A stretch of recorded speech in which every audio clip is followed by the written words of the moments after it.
مفتی مبشر احمد ربانی Islamic scholar رسول اللہ صلی اللہ علیہ وسلم کی اولاد کا انکار کر دیتے ہیں۔ آپ صلی اللہ علیہ وسلم کی شادی سیدہ خدیجہ رضی اللہ عنہا سے ہوئی، جو پہلی شادی تھی۔ سیدہ خدیجہ رضی اللہ عنہا کے بطن سے آپ صلی اللہ علیہ وسلم کی 4 بیٹیاں اور 3 بیٹے پیدا ہوئے۔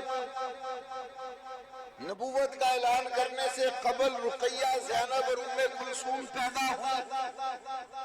اعلان نبوت کے بعد سیدہ فاطمہ پیدا ہوئی رضی اللہ عنہن، تو پہلی 3 بیٹیوں کا انکار کر دیتے ہیں۔ وجہ تینوں بیٹیاں بنو امیہ میں بیائی گئی۔ پہلی بیٹی زینب رضی اللہ عنہا ابو العاص بن ربیع کے نکاح میں آپ صلی اللہ علیہ وسلم نے دی،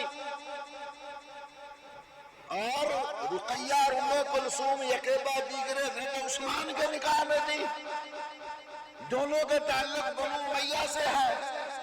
بنو امیہ کی دشمنی میں رسول اللہ کی بیٹیوں کا انکار کریں۔